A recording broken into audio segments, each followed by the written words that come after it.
welcome, dear listener, to a place where mysteries come alive. Here, we bring you timeless tales of clever detectives, hidden motives, and unexpected twists. Whether it's the daring charm of Tommy and Tuppence, or the keen intellect of Poirot, every story invites you to think, to feel, and to solve the case. Stay curious, and welcome to Guardian of the Night Stories. Welcome, dear listener, to a place where mysteries come alive.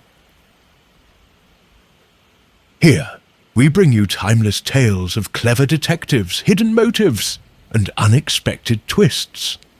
Whether it's the daring charm of Tommy and Tuppence, or the keen intellect of Poirot, every story invites you to think, to feel, and to solve the case. Stay curious, and welcome to Time Detectives. If you haven't yet, do subscribe so you never miss a new mystery. The carriage lurched violently as its wheels struck. Another rut in the manned track, sending Tuppence Beresford careening against her husband's shoulder with a most undignified thump. "Good heavens, Tommy!" she exclaimed, steadying herself, with one gloved hand against the worn leather seat. "Are you quite certain this contraption won't deposit us in a bog before we reach civilization?" Tommy Beresford grinned, his grey eyes twinkling with amusement despite the bone-rattling journey. "My dear Tuppence, I hardly think Lord Blackmore would invite his guests to their doom via carriage accident. Rather unimaginative for a proper English mystery, wouldn't you say?" "Mystery?" Tuppence raised an eyebrow, though her own eyes sparkled with interest. "Whatever do you mean?" "Oh, come now. Isolated manor house on the Yorkshire moors, storm clouds gathering like something out of a Gothic novel, and a weekend house party with people we've never met. If this isn't the beginning of some delicious intrigue, I shall eat my hat." As if summoned by his words, thunder rumbled overhead, and the first fat drops of rain began pelting the carriage windows. Tuppence peered through the glass, watching the desolate landscape rush past, endless stretches of purple heather and gorse, punctuated by weathered stone walls that seemed to divide nothing from nothing. There, Tommy pointed ahead. Blackmore Manor at last. The house rose from the moors like something conjured from mist and shadow, built of dark Yorkshire stone that seemed to absorb rather than reflect what little light remained of the grey afternoon. It sprawled across a slight rise in the landscape with an air of brooding permanence. Tall chimneys pierced the lowering sky, and diamond-paned windows glowed warmly against the gathering gloom. The carriage jolted to halt before an imposing front door of weathered oak, studded with iron and set beneath a carved stone arch. No sooner had the wheels ceased their rattling than the door swung open, revealing a tall, angular butler, whose severe countenance suggested he found the very concept of guests somewhat distasteful. "Mr. and Mrs. Beresford, I presume." His voice carried the crisp authority of long service. "I am Grimby. Lord and Lady Blackmore are expecting you."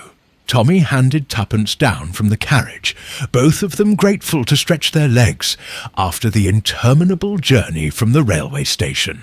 As they approached the entrance, Tuppence's sharp eyes took note of several muddy footprints on the stone porch.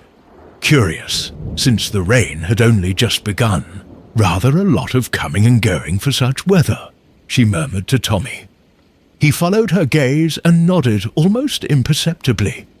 "Indeed, and unless I'm mistaken, those prints suggest at least 3 different pairs of boots. Interesting welcoming committee." Grimby ushered them into a spacious entrance hall that managed to be both grand and somehow oppressive. Darkwood panelling rose halfway up the walls, topped by faded tapestries depicting hunting scenes of dubious cheerfulness. The air held a curious mixture of beeswax, wood smoke and something else, a faint floral perfume that seemed oddly out of place in such masculine surroundings. "If I may take your coats." Grimby extended his hands with practiced efficiency. As Tommy shrugged out of his overcoat, his attention was caught by a slightly agar window at the far end of the hall. Odd given the deteriorating weather.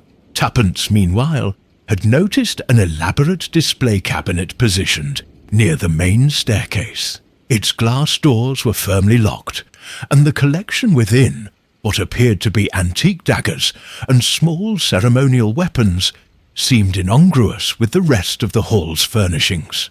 "Lord and Lady Blackmore in the drawing-room," Grimby announced, leading them toward a pair of heavy doors. "They're most eager to welcome you." The drawing-room proved more cheerful than the entrance hall, with a crackling fire casting dancing shadows across Persian rugs and comfortable, if somewhat shabby furniture. Near the fireplace stood their hosts, Lord Blackmore, a man of perhaps 50, with prematurely white hair and kind but tired eyes, and Lady Blackmore, younger by some years, with a sort of brittle beauty that suggested nerves held carefully in check. "Mr. and Mrs. Beresford, how delightful! You've arrived safely."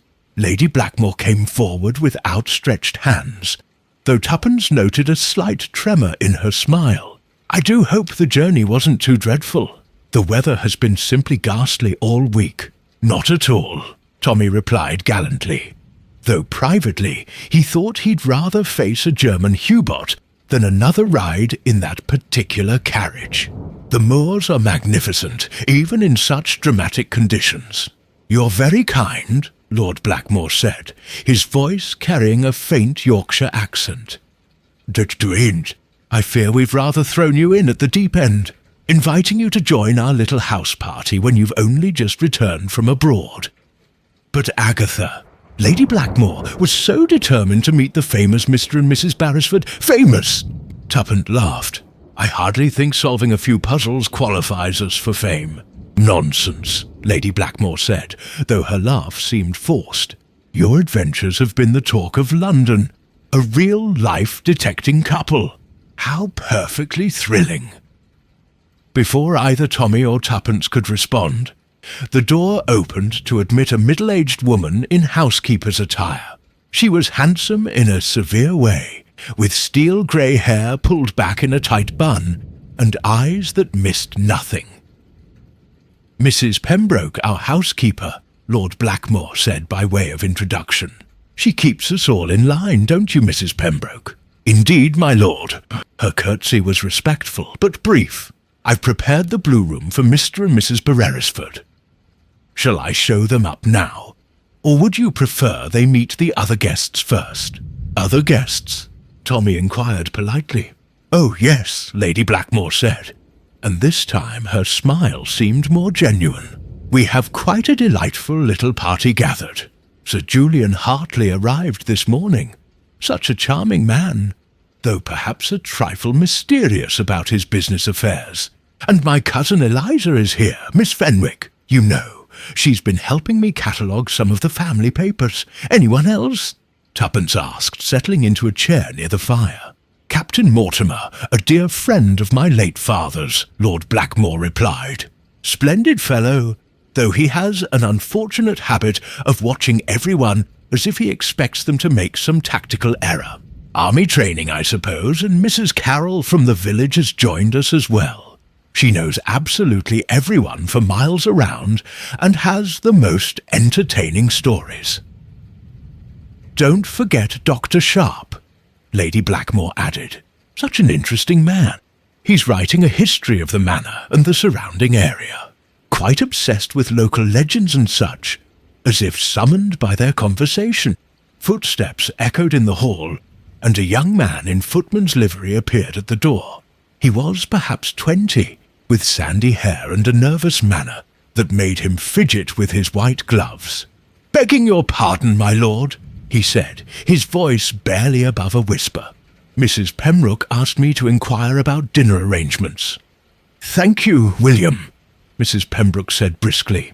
"Tell cook we'll be 8 for dinner at 7.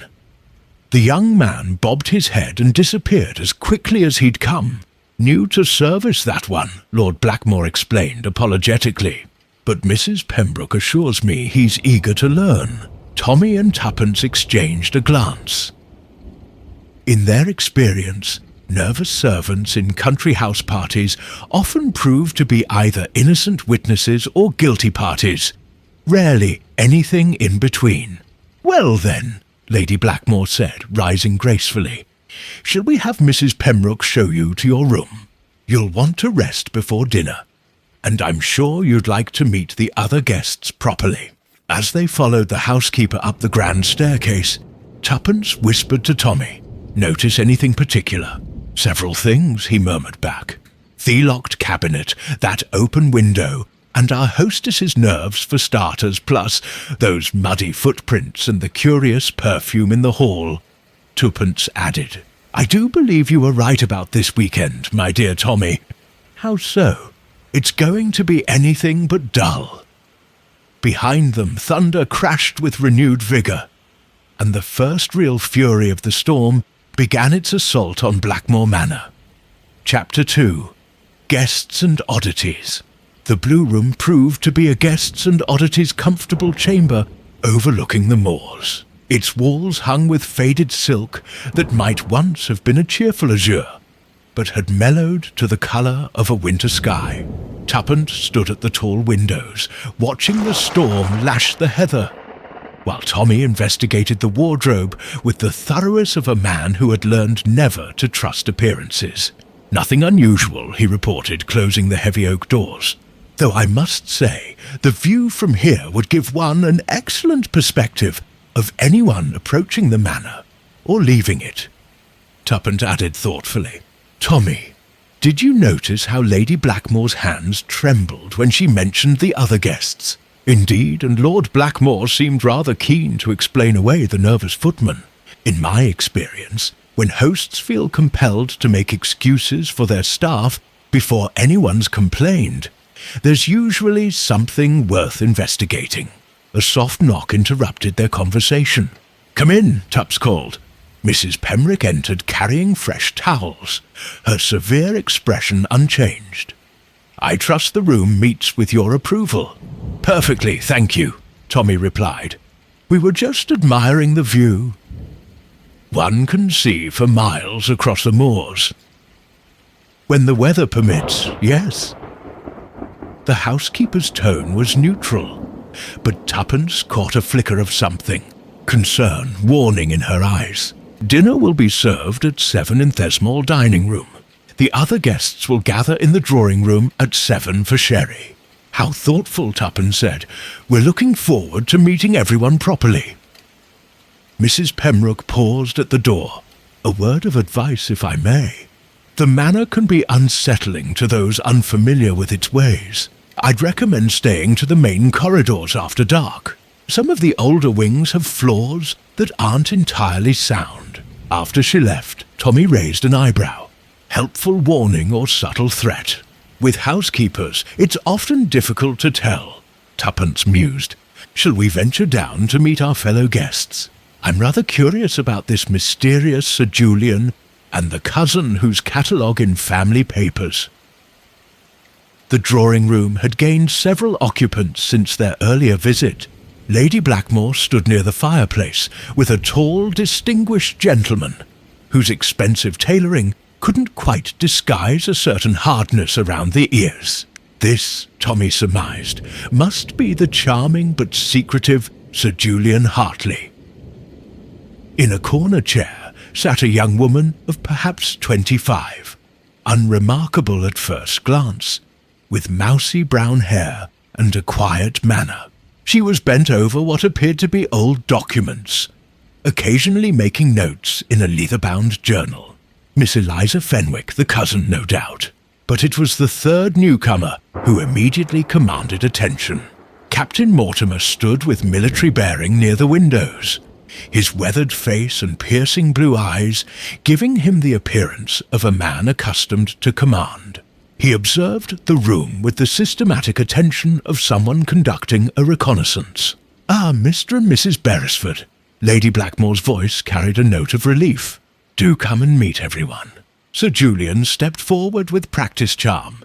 "The famous detecting duo, I presume. Julian Hartley at your service."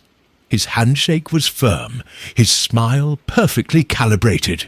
I must confess, I was rather hoping we might have a peaceful country weekend, but perhaps a touch of mystery will prove entertaining. One can never tell what a weekend in the country might bring, Tommy replied pleasantly, noting how Sir Julian's eyes never quite met his directly. Captain Mortimer, the military man, introduced himself with a slight bow to Tuppence. Delighted to make your acquaintance. I knew your husband's work during the war, of course, by reputation only, but an impressive reputation nonetheless. How kind of you to say so, Tommy said, wondering exactly what reputation the captain might be referring to. And this is my cousin, Miss Fenwick, Lady Blackmore said, drawing the quiet young woman into their circle. Eliza, do put those dusty papers aside for a moment. Miss Fenwick looked up with startled eyes behind wire-rimmed spectacles. Oh, I do apologize. I become quite absorbed when working. Her voice was soft, but held an underlying intelligence. I'm cataloguing the family correspondence. Such fascinating glimpses into the manor's history. How interesting, Tuppence said. Have you discovered anything particularly intriguing? A brief glance passed between Miss Fenwick and Lady Blackmore, before the younger woman replied, Oh, nothing dramatic. Just the usual family business, births, deaths, financial matters. Though some of the older letters do mention rather curious local legends. Legends? Tommy's interest was piqued. Nonsense, really, Lady Blackmore said quickly. Local folklore about smugglers and hidden passages. You know how these old houses accumulate stories. Before anyone could pursue this tantalizing thread, the door burst open with energy that seemed to precede its source. A woman of middle years swept in, shaking raindrops from her dark cape, and speaking before she'd fully entered the room. Agatha, darling, I'm dreadfully sorry to be late, but the storm is simply wicked. I nearly didn't make it up the lane at all. The newcomer's voice carried the confidence of someone accustomed to being the centre of attention. Mrs. Carroll, Lady Blackmore said, though her smile seemed strained. Everyone, this is Mrs. Adelaide Carrow, our neighbour from the village. Mrs. Carroll proved to be a handsome woman with sharp, intelligent eyes that immediately assessed each person in the room with the thoroughness of a naturalist studying specimens. Her gaze lingered particularly on Sir Julian, and Tuppence detected a flash of recognition. Or was it suspicion? Mr. and Mrs. Beresford, Mrs. Carroll exclaimed, having clearly been briefed on the guest list. How perfectly thrilling. I was just telling Mrs. Whitmore at the post office. But we were to have genuine London detectives for the weekend. She was positively green with envy. Where hardly Tommy began, but Mrs. Carroll had already moved on. And Sir Julian, I didn't expect to see you back in Yorkshire so soon. Business flourishing, I trust. Sir Julian's smile became, if possible, even more practised. One must go where opportunity calls, dear lady. Indeed one must, Mrs. Carroll replied, her tone suggesting layers of meaning.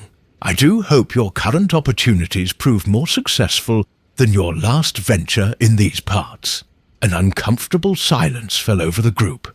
Captain Mortimer cleared his throat diplomatically, while Miss Fenwick suddenly became fascinated with her papers again. Where is Dr. Sharp this evening? Lord Blackmore asked, clearly seeking to change the subject. I thought he'd arrived this afternoon. Oh, the dear man is quite beside himself with excitement, Mrs. Carroll said, accepting a glass of cherry from Grimby. He's discovered some new documents in the village church records and insisted on staying to copy them before the storm made travel impossible. He should arrive shortly, assuming the bridge over Thornfield Beck hasn't washed out. Dr. Sharp is writing a history of the area, Lady Blackmore explained to Tommy and Tuppence. He's particularly interested in the manor's role during the Civil War period. Fascinating, Tuppence murmured, though she was more interested in the subtle undercurrents in the room. Sir Julian had positioned himself where he could observe both entrances. Captain Mortimer continued his systematic surveillance of everyone present, and Miss Fenwick kept glancing nervously at the family papers, as if concerned someone might read them. "I do hope the weather doesn't prevent Dr. Sharp from joining us," Miss Fenwick said suddenly. "He was most eager to examine some of the documents I've been cataloguing." "Which documents in particular?" Mrs. Carroll asked with sharp interest. "Oh, nothing specific," Miss Fenwick replied, but a heightened colour suggested otherwise. Just general correspondence from the 17th century. At that moment, young William appeared at the drawing-room entrance, looking even more nervous than before. He caught Mrs. Pembroke's eye and made a small gesture toward the hall. "Excuse me," Mrs. Pembroke murmured and stepped outside. Through the partially open door, they could hear urgent whispered conversation, though the words were indistinct. Sir Julian used the distraction to move closer to Miss Fenwick's chair, ostensibly to examine her documents. "Remarkable penmanship in those old letters," he observed casually. "I don't suppose any mention business dealings with London merchants." Miss Fenwick clutched the papers to her chest. "I couldn't say. I haven't read them all thoroughly." Mrs. Carroll laughed, a sound with little humour in it. "My dear Sir Julian, surely your business interests don't extend to 17th century trade routes. One never knows where historical research might lead," he replied smoothly, but Tommy noticed his jaw tightened slightly. Captain Mortimer had moved to the window and was studying the storm-lashed landscape with professional interest. "Remarkable how isolated one becomes in weather like this," he observed. "No way in or out until the storm passes. Rather like being marooned," Tuppence agreed, wondering if the comment was entirely innocent. Mrs. Pembroke returned, her expression carefully neutral. "Dr. Sharp has sent word that he'll be delayed until tomorrow morning. The bridge is indeed impossible." "Oh, what a shame," Miss Fenwick said, though she seemed more relieved than disappointed. Lord Blackmore consulted his pocket watch. "Well then, shall we proceed to dinner? I'm sure Cook has prepared something special, despite the reduced party." As they filed toward the dining room, Tommy fell into step beside Tuppence. "Observations," he murmured. "Several," she whispered back. "Sir Julian is definitely not here for the Yorkshire air. Mrs. Carroll knows more about his business than she's letting on, and Miss Fenwick is guarding those family papers like state secrets, and Captain Mortimer is watching us all as if he expects someone to make a break for the moors." Tommy added, "I do believe this weekend promises to be quite educational." Thunder crashed overhead as if in agreement, and the lights flickered ominously throughout the manor. Chapter 3. A Cryptic Message. The small dining a cryptic message room proved infinitely more intimate than its grand counterpart, with warm panelled walls and a table that encouraged conversation rather than formal silence. Candlelight danced across polished silver and crystal, creating an atmosphere that might have been cosy, were it not for the undercurrents of tension that seemed to flow beneath every pleasantry. Tommy found himself seated between Mrs. Carroll and Miss Fenwick, while Tuppence had been placed across from him, flanked by Sir Julian and Captain Mortimer. Lord and Lady Blackmore presided from either end of the table, their attempts at gracious hosting somewhat undermined by their hostess's tendency to start at every rumble of thunder. "Splendid soup, Lady Blackmore," Sir Julian remarked, though Tommy noticed he had barely touched the mulligatory. "Your cook is to be commended." "Mrs. Fletcher has been with us for 15 years, Lady Blackmore replied, her voice carrying a note of pride that seemed more genuine than her earlier social pleasantries. "She came from Lord Petton's household when he passed away." "Ah, yes, poor Peton," Mrs. Carroll said, seizing the opening with evident relish. "Such a tragic end to that family line, though I suppose there were whispers about financial difficulties even before his sudden death." Miss Fenwick shifted uncomfortably in her chair. "Perhaps we shouldn't speak ill of the departed. My dear girl, acknowledging facts is hardly speaking ill," Mrs. Carroll replied briskly. "Besides, it's ancient history now. The estate was sold to cover debts, wasn't it, Sir Julian? I seem to recall your name being mentioned in connection with the purchase." Sir Julian's fork paused halfway to his mouth. "I occasionally invest in property ventures. Yes, though I hardly see how that concerns anyone at this table." "Of course not," Mrs. Carroll agreed with a smile that didn't reach her eyes. "I merely find it curious how certain names appear in connection with various opportunities throughout Yorkshire." Captain Mortimer cleared his throat diplomatically. "Perhaps we might discuss more pleasant topics. The storm, for instance, appears to be intensifying. As if summoned by his words, a particularly violent gust of wind rattled the windows, and somewhere in the house a door slammed with considerable force. Lady Blackmore jumped so violently that she knocked over her water glass. "Oh, how clumsy of me!" she exclaimed, dabbing frantically at the spreading puddle with her napkin. "Not to worry at all," Tommy said kindly, helping to mop up the water. "Old houses do tend to protest when the weather turns dramatic." "Indeed they do," Miss Fenwick agreed quietly.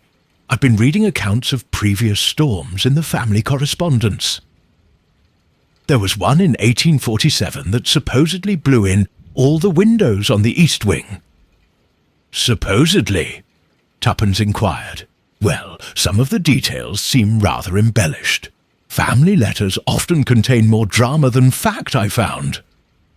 "How fascinating that you're cataloguing all the old correspondence," said Julian said, his tone carefully casual.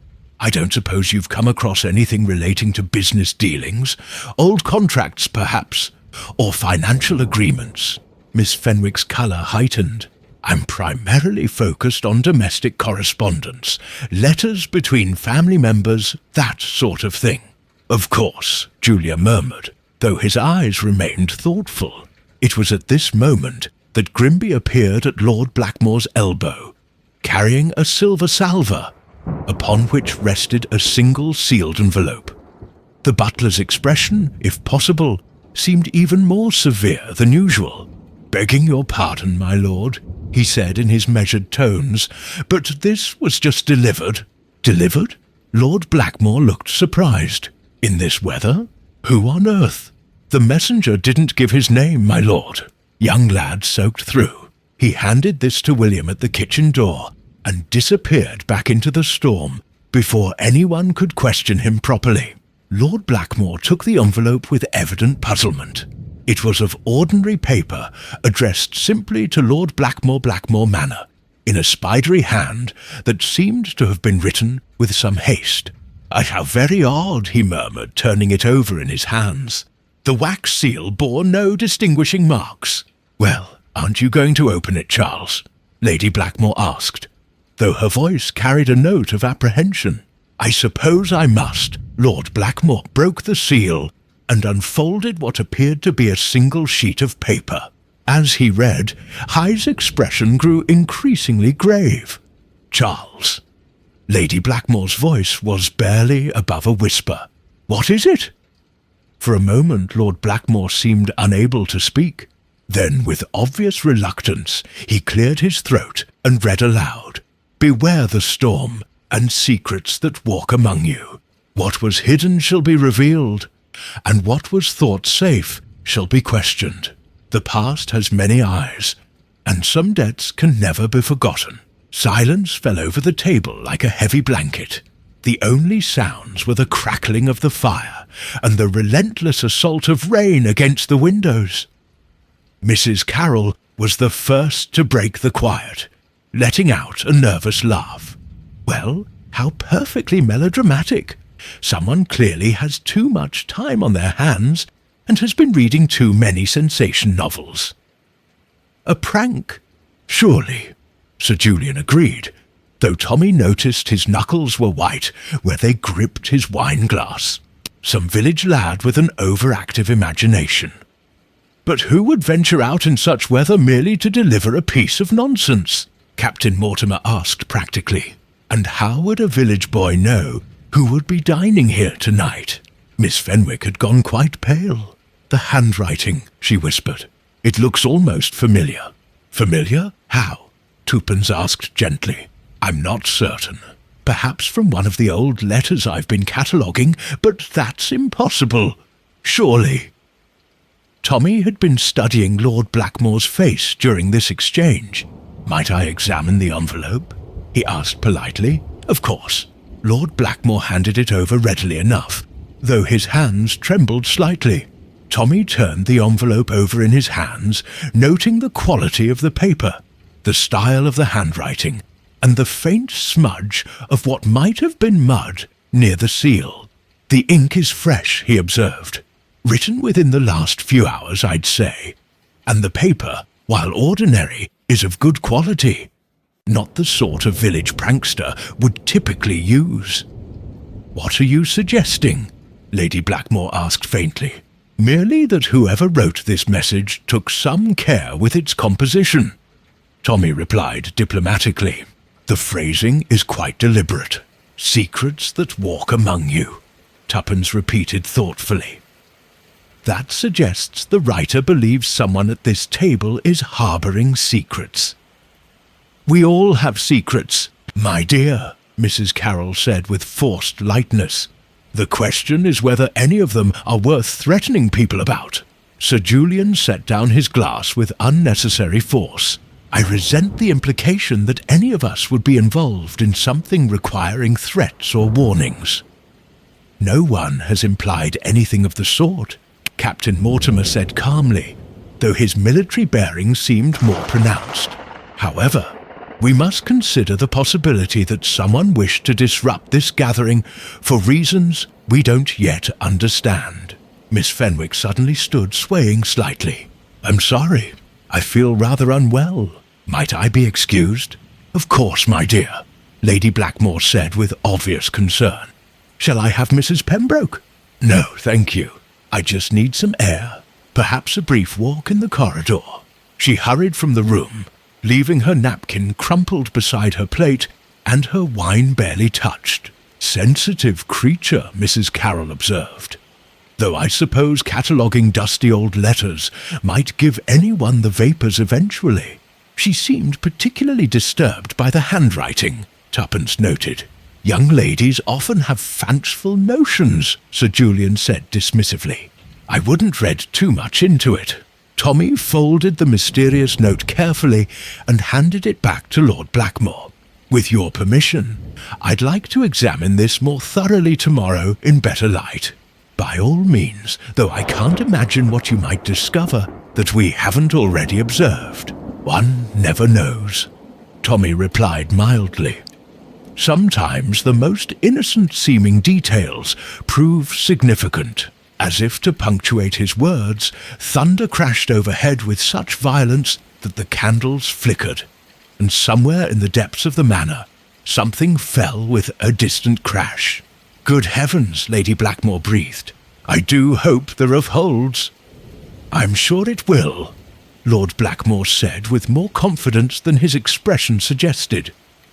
Blackmore Manor has weathered worse storms than this, but as they returned to their meal, each guest seemed lost in private thoughts, and the mysterious message lay like an unwelcome spectre at the centre of their small circle. Outside, the storm raged on, effectively cutting them off from the outside world, and trapping them with whatever secrets walked among them. Tuppence caught Tommy's eye across the table and raised an eyebrow slightly. He nodded almost imperceptibly in return. Whatever game was afoot at Blackmore Manor, it had well and truly begun. Chapter 4. Dinner among shadows. The arrival of the main course, a splendid roast lamb with mint sauce. did little to restore the convivial atmosphere that had been so thoroughly shattered by the mysterious message. Conversation resumed, but in fits and starts, with each guest seeming to weigh their words carefully before speaking. Miss Fenwick had returned from her brief absence, looking somewhat restored, though Tuppence noted she kept glancing nervously at the shadows cast by the flickering candles. The young woman had taken her seat with an apologetic smile, but her hands trembled slightly as she reached for her wine-glass. "Feeling better, my dear?" Lady Blackmore inquired with genuine concern. "Much, thank you. I fear the excitement of the evening rather overwhelmed me for a moment." Miss Fenwick's voice was steadier now, though she avoided meeting anyone's eyes directly. "Quite understandable," Captain Mortimer said kindly. "Anonymous messages have a way of unsettling even the strongest constitutions. During my service in India, we occasionally received similar communications. Invariably, they proved to be the work of someone with more imagination than genuine malice." "How reassuring," Mrs. Carroll remarked, though her tone suggested she found the comparison anything but comforting, though I must say the timing is rather curious. Dr. Sharp, delayed by the storm of mysterious messages appearing at dinner. It's almost as if someone orchestrated the entire evening." Sir Julian paused in cutting his lamb. "Surely you're not suggesting that someone arranged for the weather to strand us here?" "Of course not," Mrs. Carroll replied with a laugh that held little humour. "But one might wonder if certain parties knew the storm's approaching and chose their moment accordingly." "Certain parties?" Lord Blackmore's voice carried a note of confusion. "I'm afraid I don't follow your meaning, Mrs. Carroll." Tommy had been watching this exchange with growing interest. There was clearly more to the relationships among these guests than appeared on the surface. "Have you had similar disruptions during previous gatherings?" he asked diplomatically. "Never," Lady Blackmore said quickly. "We've entertained at Blackmore Manor for years without incident. Haven't we, Charles?" "Indeed," Lord Blackmore agreed, though he seemed troubled. "This is most unusual." It was at this moment that Grimby appeared at Lady Blackmore's side with a fresh bottle of wine. As he reached across to refill her glass, his elbow caught the edge of Miss Fenwick's water tumbler, sending it crashing to the floor in a shower of crystal fragments. "Oh, how clumsy of me," Miss Fenwick exclaimed, half rising from her chair. "I must have placed it too near the edge." "Not at all," Miss Grimby said with professional calm, though Tommy noticed the butler's usual composure seemed slightly strained. "Entirely my fault, William." The nervous young footman appeared as if by magic, carrying a small brush and pan. As he knelt to sweep up the broken glass, his movement seemed even more agitated than usual, and Tommy observed that his hands were shaking. "Steady on, lad," Captain Mortimer said not unkindly. "No harm done." But as William worked, something metallic clinked among the crystal shards. The young man quickly palmed the object, but not before Tuppence caught a glimpse of what appeared to be a small silver button. "Is everything quite all right, William?" she asked pleasantly. "Yes, Mum," he stammered, avoiding her gaze. Just clearing up the glass, Mum."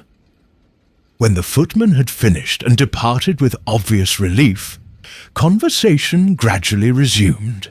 However, Tommy noticed that Miss Fenwick kept glancing at the spot where the glass had broken, and her fork remained suspended over her plate, as if she had lost all appetite.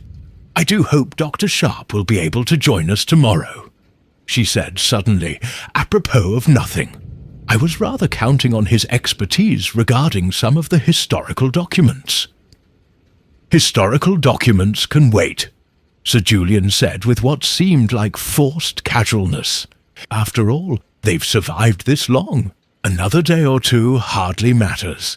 But some discoveries are time-sensitive," Miss Fenwick replied, and there was an edge to her voice that hadn't been there before. particularly when they concern matters of current relevance. Mrs. Carrow set down a wine-glass with deliberate precision.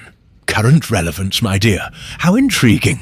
I wouldn't have thought 17th century correspondence could have much bearing on modern affairs. Oh, you'd be surprised what old letters can reveal, Miss Fenwick said, her colour rising. Family connections, business partnerships, debts, and obligations that span generations. The temperature in the room seemed to drop several degrees. Sir Julian's jaw tightened almost imperceptibly, while Captain Mortimer's hand moved unconsciously toward his breast pocket, as if checking for something. Family history can indeed be fascinating, Lady Blackmore said quickly, clearly attempting to steer the conversation into safer waters, though I've always found the present more compelling than the past. How wise, Tommy agreed pleasantly. Though I confess, as someone who occasionally finds himself unravelling mysteries, I've learned that the past has a remarkable way of intruding upon the present. Mysteries? Lord Blackmore looked puzzled. Surely you don't think our little domestic drama rises to the level of an actual mystery? Before Tommy could reply, a tremendous gust of wind shook the entire house, causing the candles to flicker violently. In the brief semi-darkness, Tuppence distinctly heard the soft sound of something being dropped onto the carpet near her chair.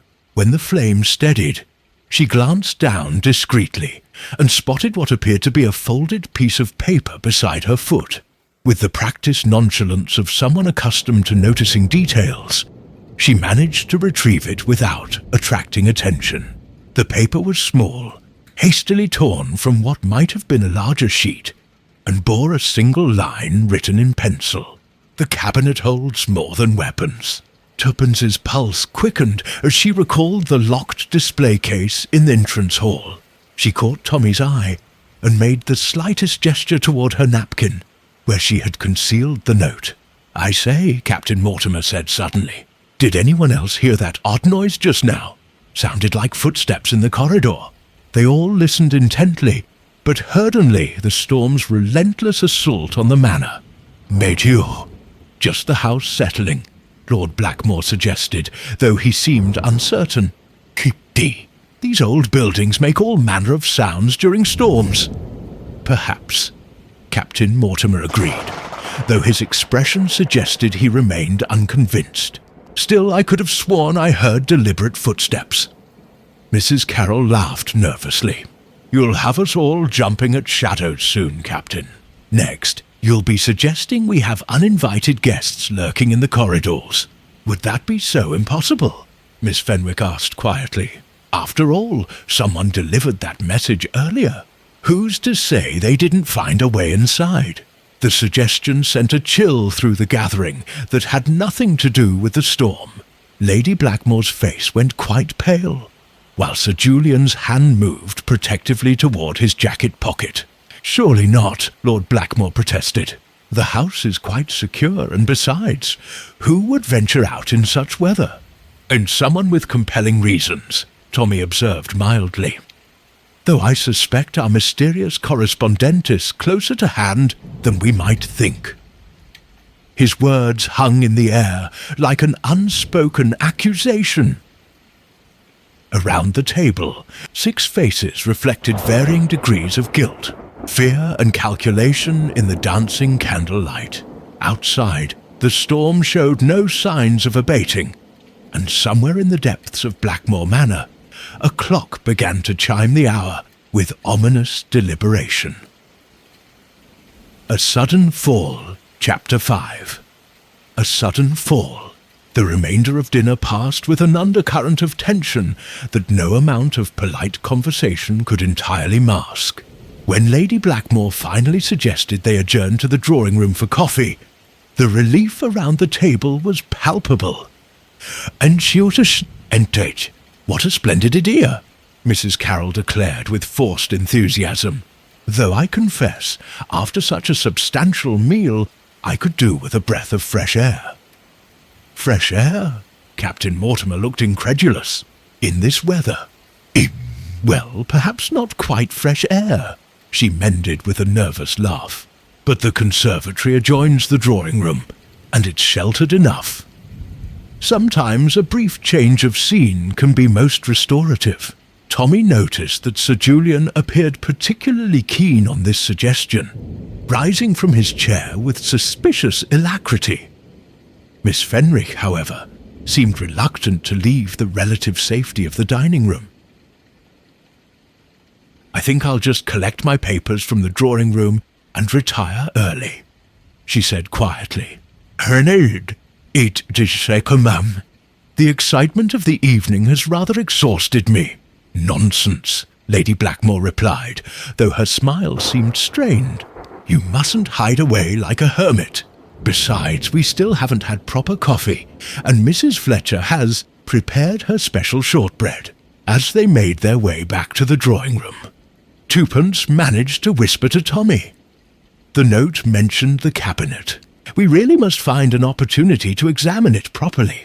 "Agreed," he murmured back, "though I suspect we won't be the only ones with an interest in locked cabinets tonight." The drawing-room felt smaller somehow, with all the guests assembled. The storm still raging beyond the windows, casting everything in an atmosphere of claustrophobic unease. Grimby had arranged coffee service on a low table near the fire, and the rich aroma provided a welcome contrast to the tension that seemed to permeate the air. "I say," Sir Julian remarked, moving toward the French doors that led to the conservatory. "These doors don't appear to be properly latched. The wind is causing quite a draught." "Oh dear," Lady Blackmore fretted. "William was supposed to check all the fastenings this afternoon." "Charles, perhaps you should allow me," said Sir Julian, interrupted, already reaching for the handles. No need to trouble his lordship with such mundane matters. But as he manipulated the locks, a particularly violent gust of wind caught the doors and flung them wide, sending a spray of rain into the room and causing the candles to flicker dangerously. The sudden rush of cold air made everyone gasp and draw their wraps more tightly around themselves. "Good heavens!" Mrs. Carroll exclaimed. "What a tempest! The conservatory doors must have blown open." Sir Julian called over the wind, already stepping through the doorway. "I'll just secure them properly. Do be careful, Lady Blackmore. The flagstones can be terribly slippery when wet." Captain Mortimer had moved to assist, and Miss Fenwick, despite her earlier protestations of fatigue, seemed drawn by curiosity toward the drama unfolding in the doorway.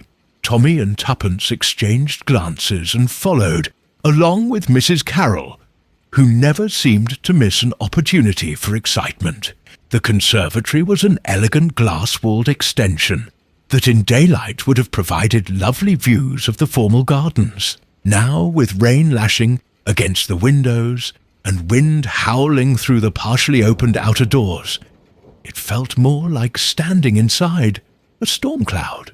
Sir Julian was struggling with the exterior doors, trying to force them closed against the wind, while Captain Mortimer held one of the interior doors to prevent it from slamming. The flagstone floor was indeed treacherous, made slippery by the rain that had blown in. "Sir, mind the step down to the terrace," Lord Blackmore called from the drawing-room doorway. "It's particularly dangerous in this weather." Miss Fenwick had moved closer to observe their efforts, her papers still clutched in one hand. "Perhaps I could help," she offered, though she seemed uncertain what assistance she might provide. "Best stay back," Miss Captain Mortimer advised. "These doors are putting up quite a fight." It was at that precise moment that disaster struck.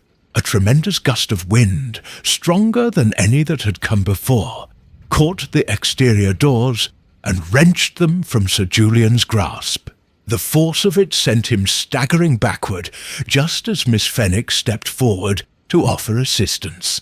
The collision was inevitable. Sir Julian, off balance and unable to see behind him, struck Miss Fenwick with considerable force. She let out a startled cry, her papers scattering like leaves in the wind, and stumbled backward toward the shallow steps that led down to the terrace level.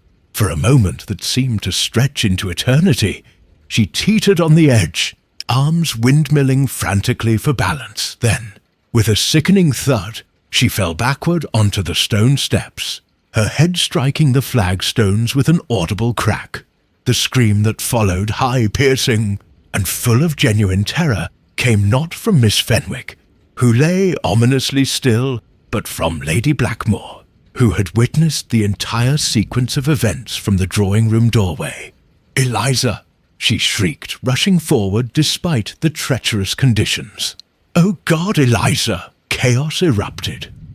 Mrs. Carroll began wailing about accidents and storms, while Lord Blackmore shouted for Grimby to fetch blankets and send for the doctor. Captain Mortimer, with admirable presence of mind, immediately knelt beside the fallen woman to assess her condition. "Is she?" Sir Julian began, his face pale with shock. "Unconscious but breathing," Captain Mortimer reported tersely. "We need to get her inside immediately. The rain is soaking through her clothes." Tommy was already moving, helping the captain to lift Miss Fenwick as gently as possible. "Tuppence, gather those papers before they're completely ruined," he called over the wind. Tuppence quickly collected the scattered documents, noting, even in the chaos, that some appeared to be genuine historical letters, while others looked more recent. One sheet in particular caught her attention. It bore what looked like a rough sketch or map, but the rain had already begun to blur the ink. They managed to carry Miss Fenwick back into the drawing-room, where Mrs. Pembridge appeared with remarkable promptness, carrying blankets and what appeared to be a medical bag. "I sent William for Dr. Meadows from the village," she announced efficiently. "Though with the bridge washed out, I doubt he can reach us tonight." As they settled the unconscious woman on the sofa nearest the fire, Tommy caught sight of something that made him pause. Miss Fenwick's reticule had fallen open during her fall, and partially visible among its contents was what appeared to be a small brass key. "We should check for serious injuries," Captain Mortimer was saying. "Head wounds can be deceptive." But even as they worked to make Miss Fenwick comfortable, Tommy noticed that the scattered papers had revealed something interesting. Mixed among the historical family correspondence were several documents that looked distinctly modern, and one, partially visible beneath a genuine 17th century letter, bore a letterhead that made his eyebrows rise. "Tuppence," he murmured quietly, "I think we need to examine those papers rather carefully." She nodded understanding immediately. Whatever game was being played at Blackmore Manor, Miss Fenwick had been far more involved than her quiet demeanour had suggested. And now, as she lay unconscious on the sofa with the storm still raging outside, the evening's mysteries had taken a decidedly more serious turn. Secrets in the Library, Chapter 6. Secrets in the Library. Miss Fenwick remained unconscious for the better part of an hour, during which time the assembled guests maintained an uneasy vigil in the drawing-room. Mrs. Pembroke had taken charge with admirable efficiency, checking the young woman's pulse at regular intervals and adjusting the blankets with practised care. "I do wish Dr. Meadows could get through," Lady Blackmore fretted for perhaps the 12th time. "Her injuries can be so unpredictable. She's breathing normally, and her colour is improving," Captain Mortimer observed with the calm of someone who had dealt with battlefield casualties. "I suspect she'll wake naturally when she's ready." Sir Julian paced near the windows, his earlier charm replaced by obvious agitation. "I feel dreadful about the whole business," he muttered. "If I hadn't lost my grip on those confounded doors." It was an accident, Mrs. Carroll assured him, though her sharp eyes remained watchful. No one could have predicted that gust of wind. Tommy had positioned himself near the scattered papers that Tuppence had rescued from the storm, ostensibly keeping them safe, but actually conducting a discreet examination. What he had seen thus far was most intriguing. Genuine family correspondence mixed with what appeared to be recent legal documents, and several sheets covered in Miss Fenwick's own handwriting. "I say," he remarked casually to Lord Blackmore, "your cousin appears to have been quite thorough in her cataloguing work. Some of these documents look surprisingly recent for a historical archive." Lord Blackmore glanced over with mild interest. Oh, Eliza was examining everything in the family papers. She said it was important to create a complete record, regardless of age. How conscientious of her, Tuppence murmured, moving to join Tommy beside the papers. Her quick eyes immediately spotted what had caught his attention. A partially visible letterhead that read, "Hartley and Associates, Investment Consultants." They exchanged the briefest of glances before Tommy continued his examination. Another sheet, this one in Miss Fenwick's careful script, appeared to be a list of names and dates. Several names looked familiar, though the significance wasn't immediately clear.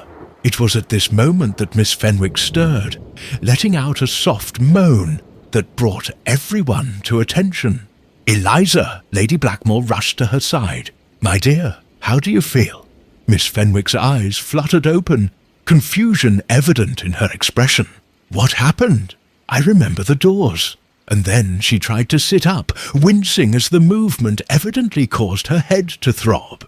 "You took a nasty fall," Captain Mortimer explained gently. "Best to lie still for a bit longer." But Miss Fenwick's gaze had already found the scattered papers near Tommy's chair, and her face went quite pale. "My documents," she whispered. Were they damaged?" "Mrs. Beresford rescued them from the rain," Lord Blackmore assured her, "though I'm afraid some may have gotten rather wet. We took the liberty of spreading them out to dry," Tommy added diplomatically. "I hope you don't mind." Miss Fenwick struggled to sit up despite the obvious discomfort. "I should collect them immediately. Some are quite delicate."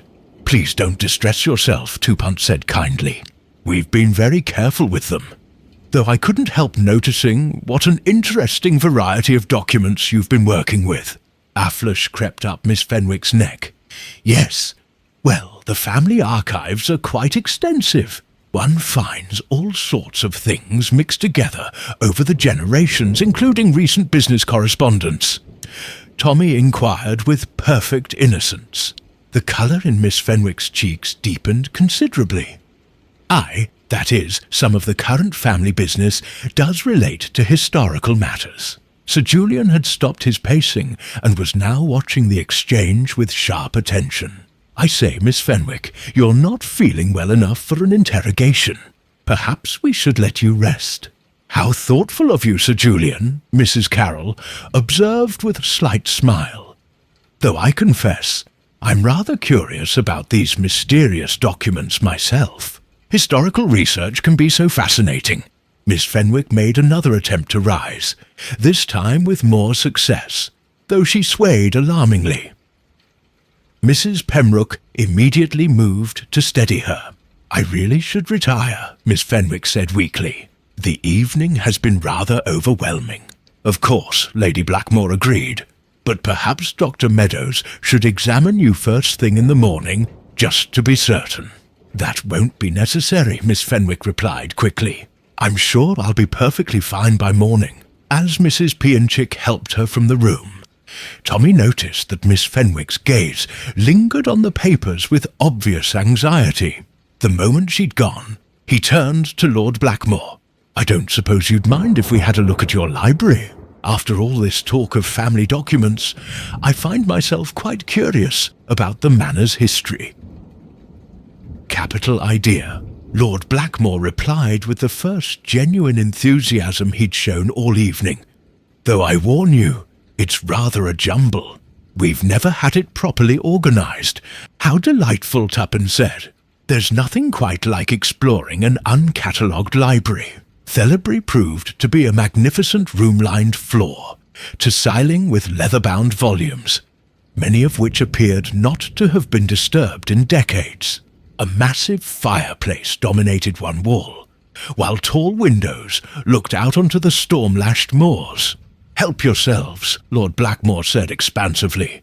"I'll leave you to browse in peace. Perhaps you'll find something to shed light on our family mysteries." Once they were alone, Tommy and Tuppence moved with the practiced efficiency of experienced investigators. While Tommy examined the books for any hidden compartments or unusual volumes, Tuppence focused on the desk and its contents. "Tommy," she whispered after several minutes of careful searching, "look at this." She had discovered a hidden drawer in the massive oak desk, revealed when she'd noticed that the desk's apparent depth didn't match its actual dimensions. Inside were several letters, all bearing recent dates and what appeared to be financial documents. "Most interesting," Tommy murmured, examining the correspondence. "These appear to be business letters between someone signing themselves E.F. and various parties in London."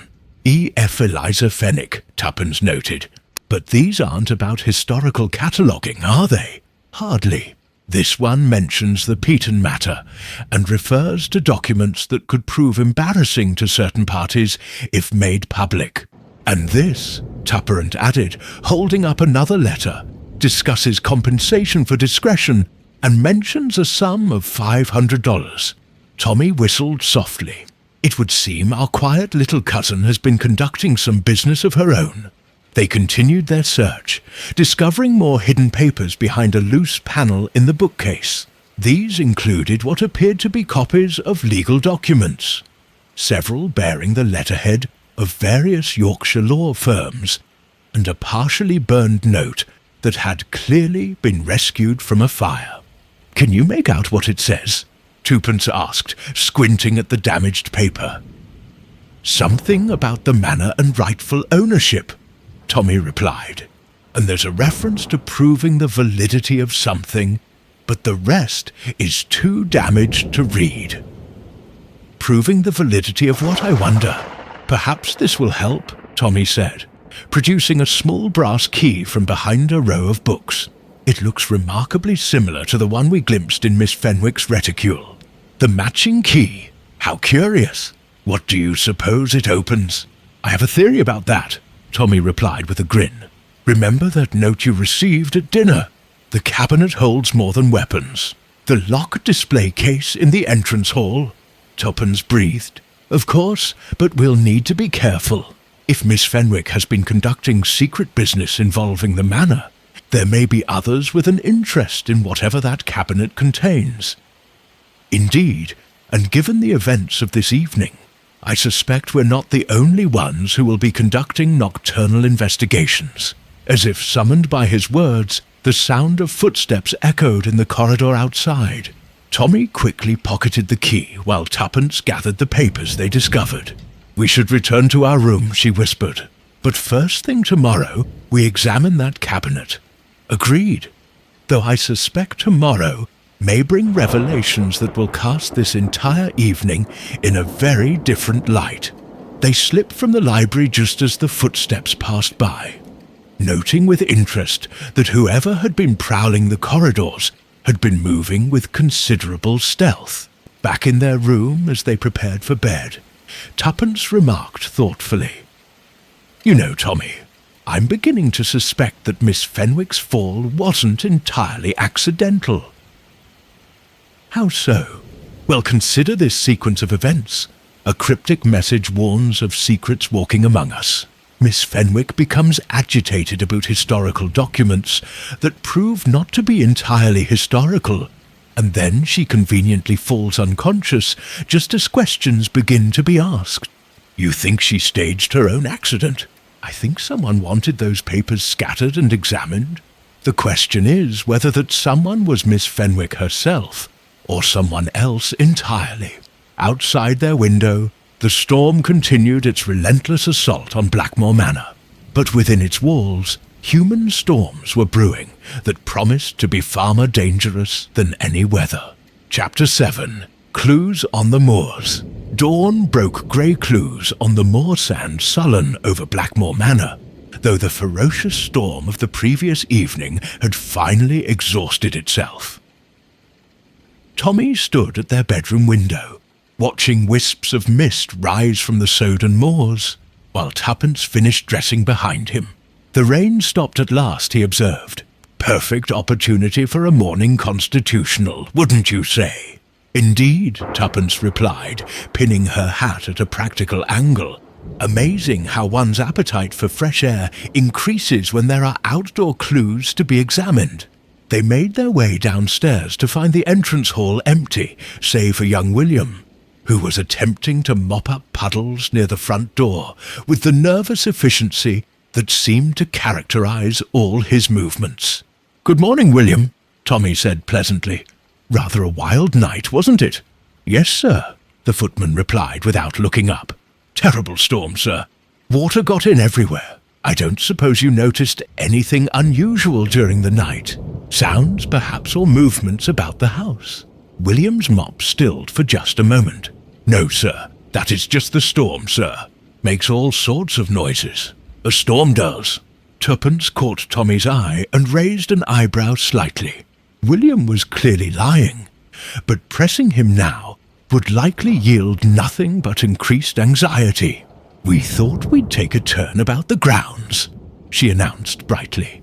"Get some air after yesterday's excitement. Be careful of the paths, Mum," William warned, his relief at the change of subject evident. "Proper muddy they'll be after all that rain." Indeed, as they stepped outside, the evidence of the storm's fury was everywhere. Branches lay scattered across the drive. Puddles reflected the grey sky, and the very air seemed to shimmer with moisture.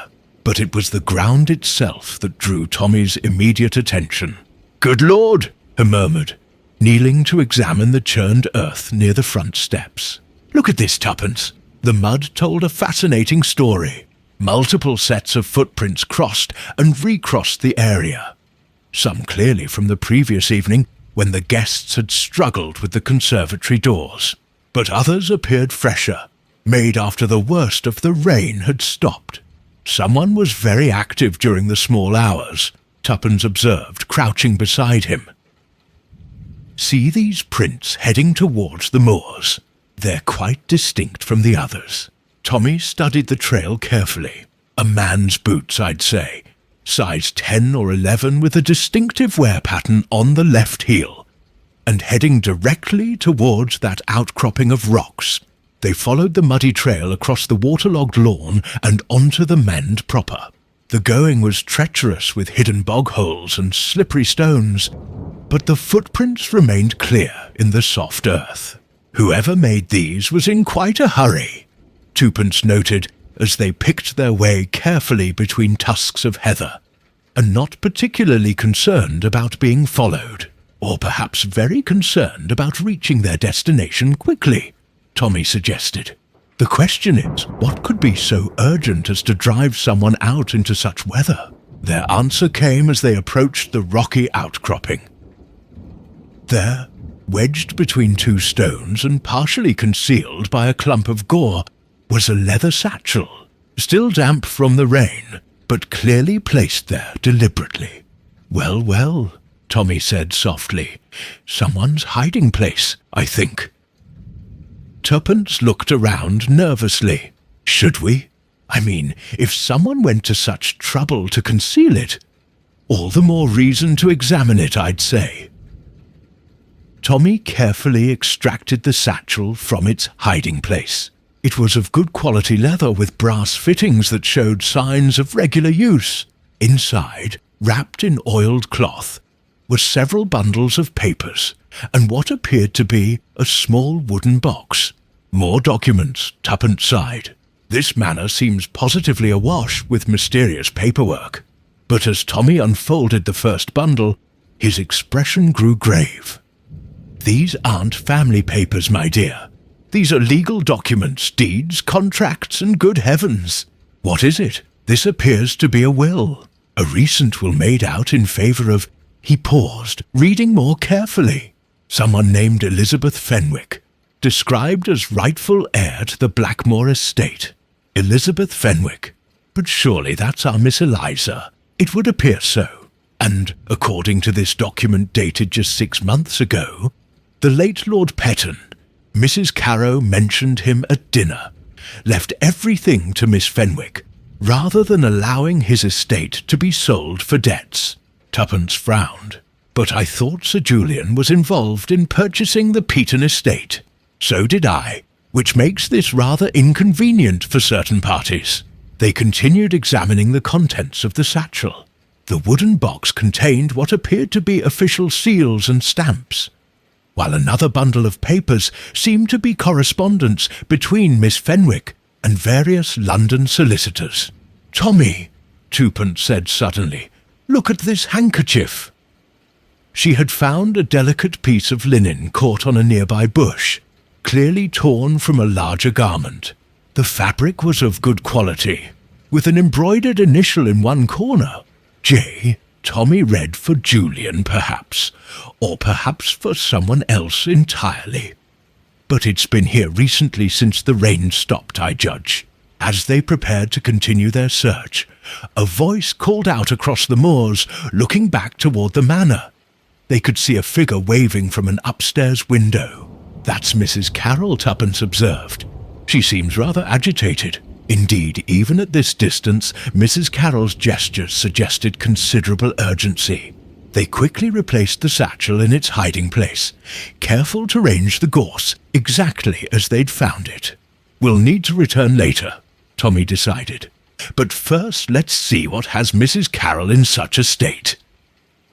As they made their way back across the treacherous Mand, Tuppence noticed something else that made her pause, near a small stone wall that marked the boundary between the manor grounds and the open moor. The muddy ground showed signs of a struggle, scuffed earth, a broken branch, and what looked suspiciously like spots of dried blood on one of the stones. "Tommy," she called softly, "you should see this." He joined her by the wall, his expression growing increasingly serious as he examined the evidence. Someone had an unpleasant encounter here. I'd say the question is when and with whom, and whether it was connected to our mysterious midnight wanderer. Tuppence added the footprints we've been following past very close to this spot. A closer examination revealed more intriguing details. Caught on the row stone was a small piece of fabric, dark wool, as if torn from a gentleman's coat, and pressed into the mud nearby was the clear impression of a walking stick or cane. "Our mystery deepens," Tommy murmured. "Someone came out here during the night, had some sort of altercation, and then continued on to hide that satchel. Or perhaps retrieved it," Tuppence suggested. "The timing is certainly suggestive." They gathered what evidence they could. The fabric scrap, a careful note of the walking stick impression, and a detailed observation of the area. But even as they worked, Tommy couldn't shake the feeling that they were being watched. "We should return," he said finally. Mrs. Carrow seemed genuinely distressed, and I suspect we'll learn more by discovering what's caused such excitement at the manor. As they picked their way back across the Soden ground, Tuppence reflected on their discoveries. "You know, Tommy, I'm beginning to think that Miss Fenwick's quiet cataloguing work was rather more significant than anyone realized. Indeed, and if that will is genuine, it would seem she is considerably more at stake in this weekend's events than we initially supposed. Which raises the question, was her fall last night really an accident? Or was someone attempting to prevent her from revealing information that could prove highly inconvenient to certain parties?" Tommy finished grimly. Behind them, the moors stretched empty and desolate under the grey sky. But Tommy couldn't shake the conviction that somewhere among those ancient stones and hidden valleys, the final act of their mystery was already beginning to unfold. Chapter 8. Confessions in the Storm. The confessions in the storm-urgency. In Mrs. Carroll's gestures became clear the moment Tommy and Tuppence entered the manor. She met them in the entrance hall, her usual composure entirely abandoned, wringing her hands with barely controlled agitation. "Thank heavens you've returned," she exclaimed. "Something dreadful has happened. Miss Fenwick has disappeared." "Disappeared?" Tuppence's eyebrows rose sharply. When? How? That's just it. No one knows exactly. Mrs. Pembroke went to check on her this morning and found her room empty. The bed unslept in. Her clothes are gone, and there's no sign of where she might have gone. Tommy exchanged a meaningful glance with Tutton. Their discovery on the moors suddenly took on a much more sinister cast. "Has anyone searched the grounds?" he asked. "Lord Blackmore and Captain Mortimer are doing so now, though in this weather." Mrs. Carroll shuddered. Sir Julian offered to help, but he seemed rather distracted. Distracted how? Well, he kept asking odd questions about what Miss Fenwick might have taken with her, and whether anyone had examined her papers. Most peculiar behaviour, if you ask me.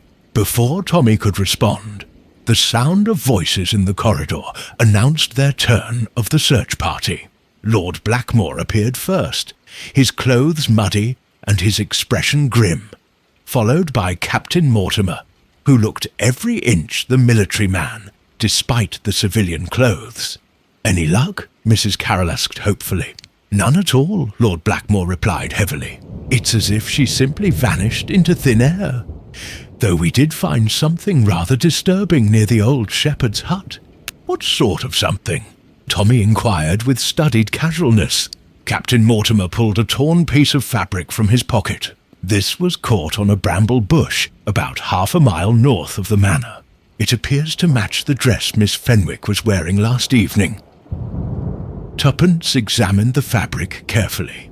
It was indeed from a woman's garment, and the fine quality suggested it belonged to someone of Miss Fenwick's social standing rather than a servant. "There's more," Captain Mortimer continued grimly. "Signs of a struggle near the hut itself. Disturbed ground, broken branches. Someone, or several someones, had quite an altercation there." "You think Miss Fenwick was taken?" His Carrara's voice dropped to a whisper. "I think we need to consider all possibilities," Lord Blackmore said diplomatically, though his worried expression suggested he feared the worst. It was at this moment that Sir Julian appeared at the top of the staircase, his usual suave demeanour notably absent. His clothes were dishevelled, there were dark circles under his eyes, and his hands shook slightly as he descended the stairs. "Any news of Miss Fenwick?" he asked, though something in his tone suggested he already knew the answer. "Nothing good, I'm afraid," Lord Blackmore replied. "We found evidence that she may have met with difficulties." Sir Julian's face went quite pale. "Difficulties? What sort of difficulties?" "The sort that involved torn clothing and signs of violence," Captain Mortimer said bluntly, his soldier's instincts clearly aroused by Sir Julian's suspicious behaviour. "Good God," said Sir Julian, muttered, sinking into the nearest chair. "This is all going wrong. Everything's going completely wrong. What's going wrong?" "Sir Julian," Tommy asked quietly, "perhaps it's time you told us exactly why you're really here." For a long moment, Sir Julian stared at his hands, seeming to wrestle with some internal decision. Finally, he looked up with the expression of a man who had reached the end of his resources. "You're right, of course. I haven't been entirely honest about my reasons for accepting Lady Blackmore's invitation. We rather suspected as much," Tuppence observed dryly. "The truth is, I came here because of Miss Fenwick, or rather, because of certain documents she claimed to possess." "What sort of documents?" Lord Blackmore asked, though his tone suggested he was beginning to suspect the answer. "Documents relating to the Peaton estate. You see, 6 months ago, he purchased that property from the estate's creditors, believing it to be a legitimate transaction. But recently, Miss Fenwick contacted me with claims that the sale was invalid. Invalid? How?" Captain Mortimer's military precision extended to his questioning. "She alleged that Lord Petton had made a new will just before his death, leaving everything to her as his natural daughter. If true, it would mean my purchase was worthless, and I would be liable for substantial damages." Mrs. Carroll gasped. Eliza is Peyton's daughter, but that's impossible. She's been living with relatives in London for years. Apparently not, Julian said miserably. According to the document she showed me, Peyton acknowledged her privately several years ago and made financial provision for her education and upkeep. The new will was supposedly his way of making amends for years of secrecy. You've seen this will? Tommy asked. Copies of it? Yes, along with correspondence between Miss Fenwick and various London solicitors. She claimed to have the originals hidden somewhere safe. And you believed her claims were genuine? Sir Julian laughed bitterly. That's the devil of it. I wasn't certain. The documents looked authentic enough, but something about the whole business didn't sit right. Miss Fenwick seemed nervous, almost frightened, and she kept insisting that other parties were also interested in suppressing the truth. Other parties? She wouldn't say specifically, but she hinted that someone else had been pressuring her to remain silent about her inheritance. Someone who had a great deal to lose if her claims were proven valid. Tuppence and Tommy exchanged glances. The satchel they discovered on the moors suddenly made perfect sense. So you came here to what? Negotiate with her directly? Captain Mortimer asked. I hoped to examine the original documents and perhaps reach some sort of arrangement. If her claims were valid, I was prepared to settle the matter quietly. But if they were fraudulent, Sir Julian spread his hands helplessly. I've invested everything I have in that property. If I lose it, I'm ruined. And now Miss Fenwick has disappeared along with her evidence, Lord Blackmore observed grimly, which is why I'm terrified that whoever was pressuring her has taken more drastic action, Sir Julian said. I may not be a saint, but I'm not a murderer.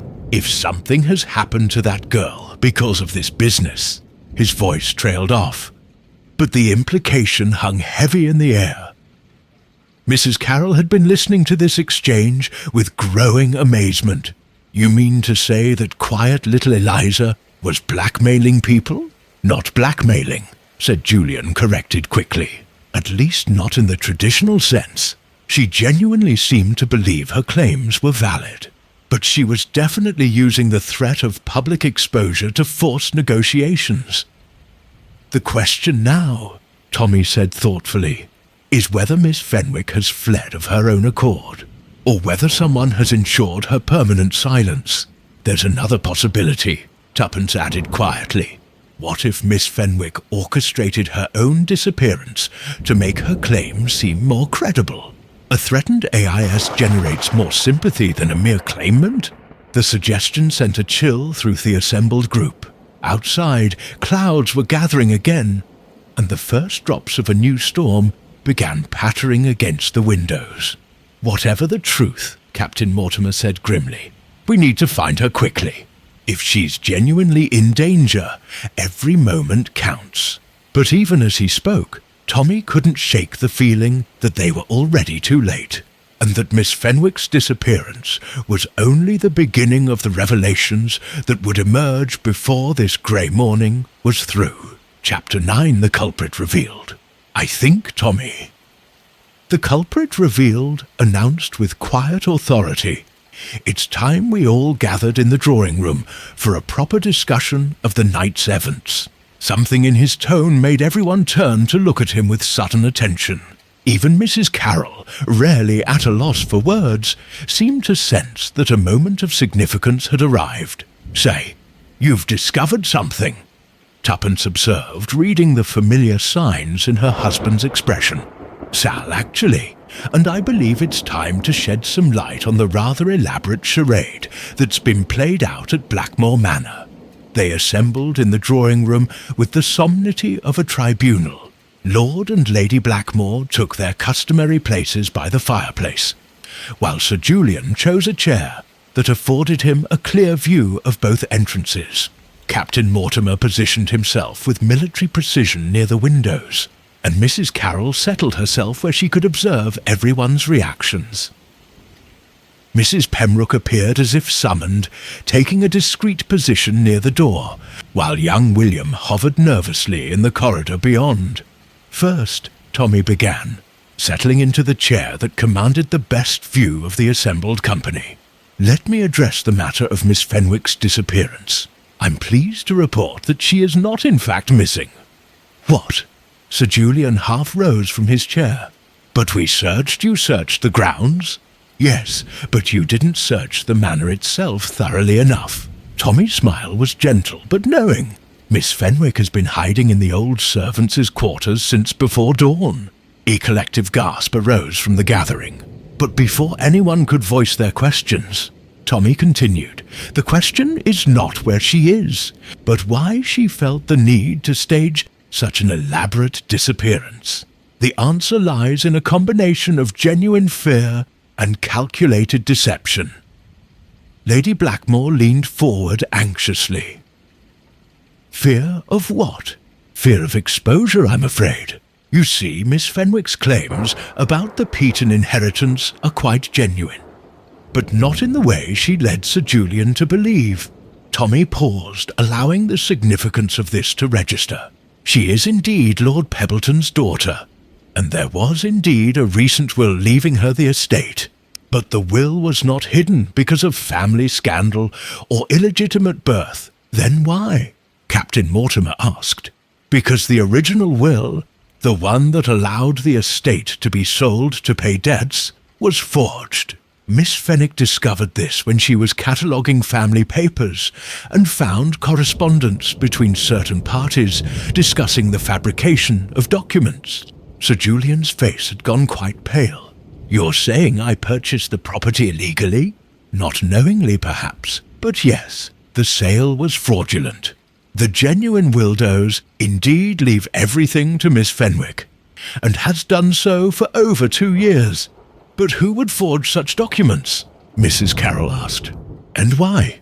Tommy turned his attention to Mrs. Pembroke, who had been standing motionless by the door throughout this exchange. I think Mrs. Pembroke can answer that question. The housekeeper's severe expression didn't change, but her knuckles widened where she gripped her hands together. Mrs. Pembroke was Lord Peaton's housekeeper for many years before coming to Blackmore Manor. Tommy continued. She was also privy to his private affairs, including his decision to acknowledge Miss Fenwick as his heir.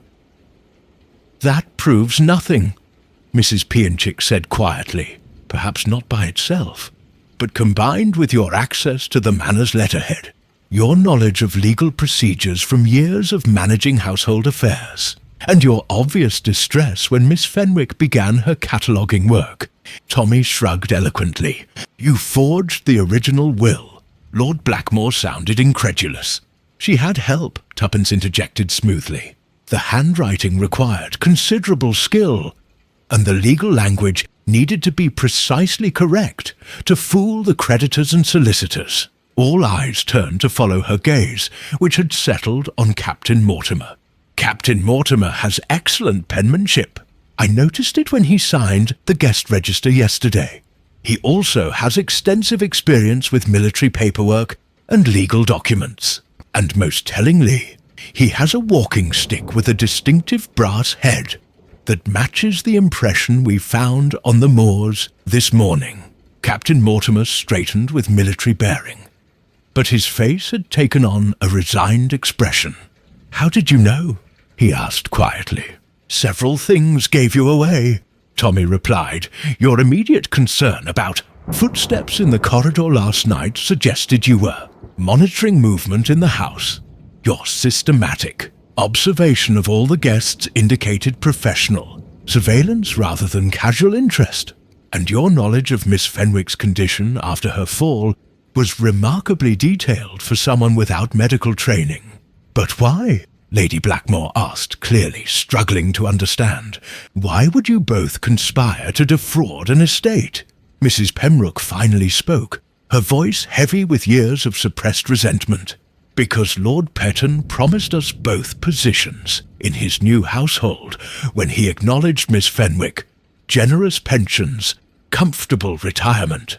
Then he died suddenly, and we discovered he'd left everything to a girl who barely knew him, while his loyal servants faced dismissal and poverty. So you forged a will, leaving the estate to creditors instead, ensuring it would be sold and the proceeds distributed according to the old will, which included provisions for long-time servants. Tuppence concluded. Captain Mortimer nodded grimly. It seemed like justice at the time. We'd served faithfully 4 decades, while Miss Fenwick had enjoyed a comfortable life in London at his expense. But Miss Fenwick discovered the deception when she began examining the family papers here, Tommy continued. She found correspondence between you both discussing the plan, didn't she? Hidden in the library, Mrs. Pembroke admitted. We thought we'd destroyed everything, but some letters remained. So she confronted you, and you realized your comfortable positions here at Blackmore Manor were threatened by exposure. We tried to reason with her, Captain Mortimer said, offered to share our savings if she'd remained quiet, but she refused, because she genuinely believed she deserved her inheritance. Sir Julian observed with bitter irony. The mysterious message at dinner was your attempt to frighten her into silence, Tuppence added. And when that failed, you decided more drastic action was necessary. We never intended to hurt her, Mrs. Pembroke said desperately. We only meant to hide the evidence until we could think of another solution. But Miss Fenwick suspected your intentions and fled to the old servants' quarters, Tommy concluded, staging her own disappearance to force the truth into the open. At this moment, the drawing-room door opened to admit Miss Fenwick herself, looking pale but determined. She was followed by young William, who had evidently been dispatched to fetch her. I heard voices, she said quietly. I thought it might be safe to emerge. Quite safe, Tommy assured her, though I suspect you'll want to contact your solicitors immediately regarding your inheritance. Miss Fenwick looked around the room at the assembled faces, some sympathetic, some hostile, all reflecting the complex emotions of the morning's revelations. I never wanted to hurt anyone, she said softly. I only wanted what was rightfully mine. And now you shall have it, Tommy replied kindly, though I suspect Sir Julian will require considerable assistance in sorting out the legal complications. Sir Julian managed a rueful smile. Indeed, though I suppose justice has been served, even if my finances haven't.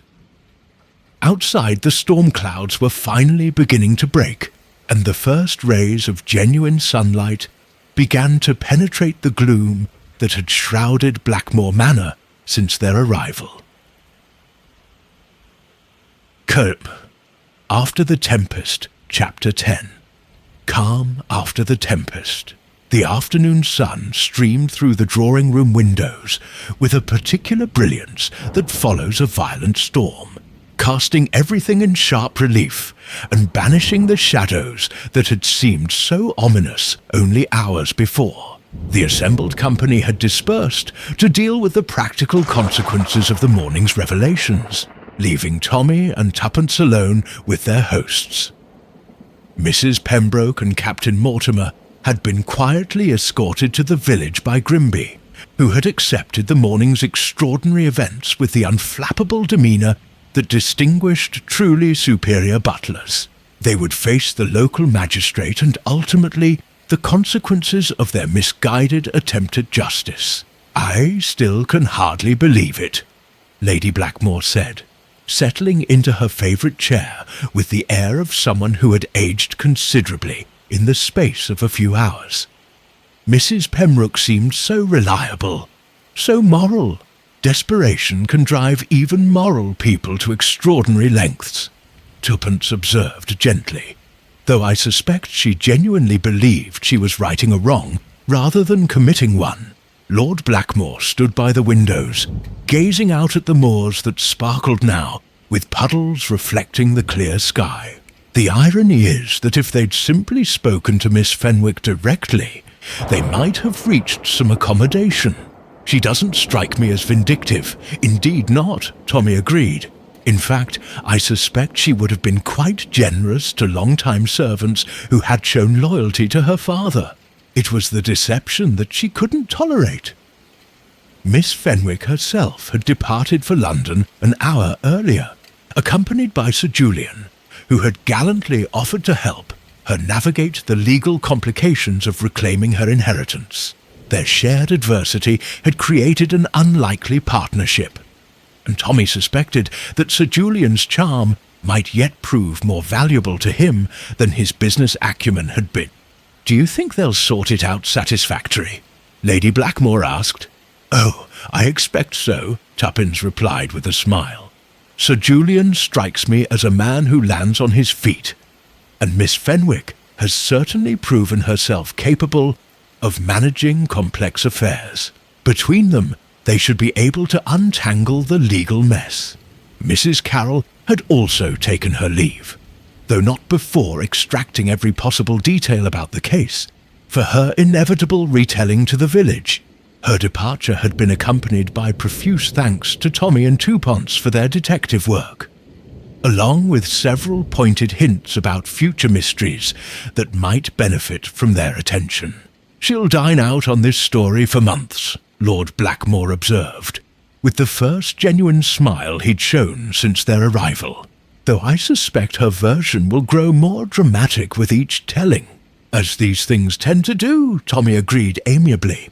"By Christmas, we'll probably be credited with preventing a murder and uncovering a conspiracy that reaches to the highest levels of government." Young William had proven to be the most resilient of the dramatist persona, accepting the extraordinary events with the philosophical attitude of youth. His nervousness, it transpired, had been entirely due to his awareness that something was amiss in the household, though he'd been too inexperienced to identify exactly what troubled him. "I do hope you'll consider staying another night," Lady Blackmore said hopefully. "After all the excitement, it would be pleasant to have a quiet evening with congenial company." "How kind of you," Tuppence replied. "But I'm afraid we really must return to London. Our own affairs have been rather neglected during this adventure. Of course, though, I must say, having genuine detectives as house guests has been educational." Tommy laughed. "I'm not sure we can claim to be genuine detectives. We simply have a talent for noticing things that don't quite fit." "A valuable talent indeed," Lord Blackmore observed. "I shudder to think how this business might have ended without your intervention. Miss Fenwick might have remained in hiding indefinitely, while Mrs. Pembroke and Captain Mortimer grew increasingly desperate. Nay, the truth has a way of emerging eventually," Tuppence said philosophically. "True, we merely helped it along a bit." As they prepared for their departure, Tommy found himself reflecting on the curious way human nature revealed itself under pressure. Mrs. Pembroke's rigid adherence to duty had warped into a willingness to commit fraud when she felt that duty had been betrayed. Captain Mortimer's military precision had been turned to deception when his sense of justice was offended. Even Miss Fenwick's quiet manner had concealed both genuine terror and considerable determination. "You're looking thoughtful," Tuppence observed as they made their way upstairs to collect their belongings. "I was thinking about the complexities of human motivation," he replied.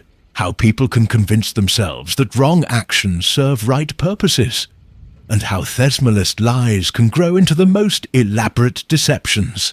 She added, "That forged will was meant to be a simple solution to an immediate problem, but it created a web of complications that nearly destroyed several lives." Their packing was quickly accomplished. They had learned to travel light during their various adventures. As Tommy closed their suitcase, he noticed Tuppence examining the brass key they discovered in the library. "We never did open that locked cabinet," she observed. "Would you like to satisfy your curiosity before we leave?" "I think I would, actually. After all, the mysterious note did suggest it contained more than weapons." They made their way downstairs to find the entrance hall empty, save for the afternoon sunlight streaming through the tall windows. The lock display cabinet stood exactly as they'd first seen it, its contents glinting behind the glass. The brass key fitted perfectly, and the cabinet doors swung open with a satisfying click. Inside, among the collection of antique daggers and ceremonial weapons, were several small velvet bags and what appeared to be important documents. Family jewellery by the look of it, Tuppence observed, examining one of the bags. And these documents appear to be insurance policies and such. Nothing particularly mysterious after all, Tommy agreed. Though I suppose Mrs. Pembroke might have been concerned that Miss Fenwick would discover additional evidence of her father's intentions regarding his estate. Or perhaps the mysterious note was simply meant to create general confusion and distrust. Tuppence suggested replacing the items carefully. When people start suspecting everyone and everything, it becomes harder to focus on the real deceptions. As they prepared to lock the cabinet again, Lord Blackmore appeared in the entrance hall. "Satisfying your curiosity?" he asked with amusement. "Guilty as charged," Tommy admitted, "though I'm pleased to report that your family treasures are exactly what they appear to be. A relief, I'm sure, after this weekend's revelations. I'd half expected to discover that the family silver was counterfeit, and the portraits were hiding secret documents." Their carriage arrived punctually, and their farewells were warm, despite the brevity of their acquaintance. As they settled into their seats and began the journey back to the railway station, Tuppence gazed back at Blackmore Manor, now peaceful in the afternoon light. "You know," she said thoughtfully, "I rather suspect this won't be our last mystery." "What makes you say that?" "Call it intuition. We seem to have a talent for finding ourselves in the midst of curious situations." Tommy smiled, settling back against the worn leather seats. "Well, if we do encounter another mystery, at least we've learned that the most obvious explanations are often wrong, and the quietest people sometimes have the most to hide. And that storms, while dramatic, are rarely as dangerous as the human tempest that rage beneath the surface of polite society." As their carriage rattled away across the now peaceful moors, Blackmore Manor stood serene in the distance, its windows reflecting the clear sky like benevolent eyes. The mystery that had shadowed its halls was resolved, but somewhere in the vast landscape of human nature, Tommy and Tuppence both knew other puzzles were waiting to challenge their wit and test their understanding of the curious ways in which truth and deception intertwine.